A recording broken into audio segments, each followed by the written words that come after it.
These people don't want to hear about alcohol and drug abuse and how to control it and stop it. They don't want to hear that. Not on this show. No, Not this lady. well, you know, I'm interested in Waylon's remark that when he was on the show, you were off drugs, but he was still on. So, in a certain respect, this is your first appearance on the show, then, isn't it? Yes, this is the first one I remember. So I'm not sure we got our money's worth that night. You probably got more than you bargained for. But anyway, everything's good in your life again. Just great. Now, at what length of time, how many years did you go by under this haze and blur of this stuff?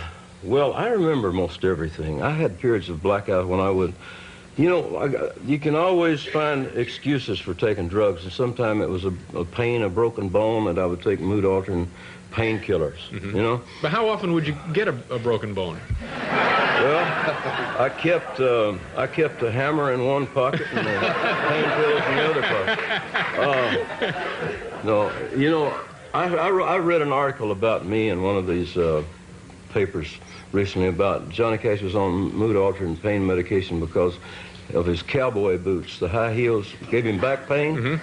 And I never thought of that either. You know why?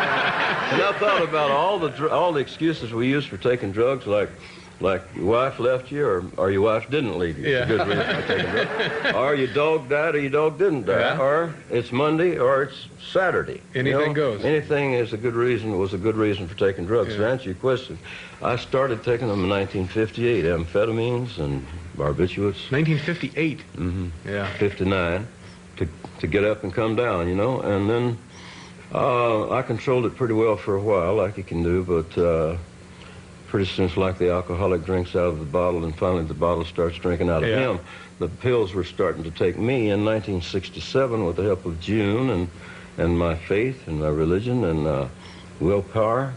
I managed to stop for a long, long time, but it was a broken bone that got me started back to taking medication again, pain medication. And then it would make me nervous, so I'd take something to go to sleep, and then I'd take something to get up in the morning. You know, got to be a cycle again. Chris Christopherson was here not too long ago, and he seemed to indicate that he was kind of no longer on autopilot, and that he seemed to be, things were, you know, a little clearer to him. Did you notice a big difference when you got things squared away as far as performing and writing?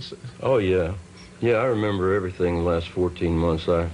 It's a beautiful life, the straight life is. Now, Waylon, does this, do you have a similar story here? Was this pretty much the deal with you? I was on drugs for 21 years.